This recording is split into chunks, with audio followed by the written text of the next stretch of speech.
దేవ, నేను నీ శరణుజొచ్చి ఉన్నాను. నన్ను తరుమువారి చేతిలో నుండి నన్ను తప్పించుము.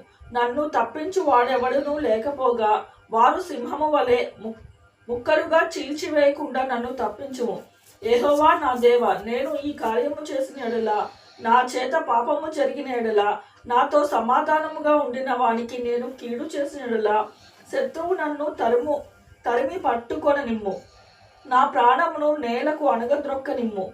నా అతిశయాస్పదము మంటి పాలు చేయనిమ్ము. నిర్నిమిత్తముగా నన్ను బాధించిన వారిని నేను సంరక్షించి తిని కదా. యెహోవా, కోపము తెచ్చుకొని లెమ్ము. నా విరోధుల ఆగ్రహము అణచుటకై లెమ్ము. నన్ను ఆదుకొనుటకై మేల్కొనుము. న్యాయవిధిని నీవు నియమించి ఉన్నావు కదా. జనములు సమాజముగా కూడి నిన్ను చుట్టుకొనుచున్నప్పుడు వారికి పైగా పరమందు ఆసీనుడవు కమ్ము. యెహోవా జనములకు తీర్పు తీర్చువాడు.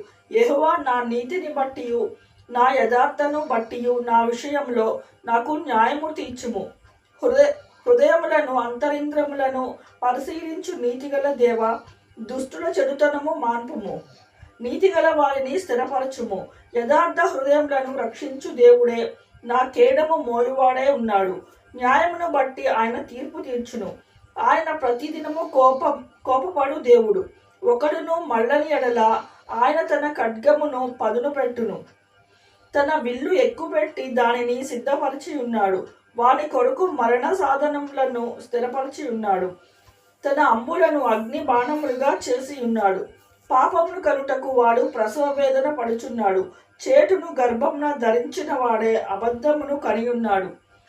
వాడు గుంట తవ్వి దానిని లోతు చేసి ఉన్నాడు.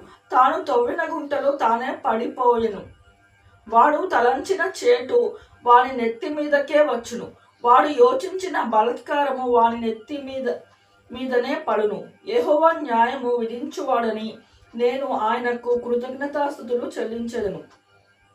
సర్వోన్నతుడైన యెహోవా నామమును కీర్తించెదను.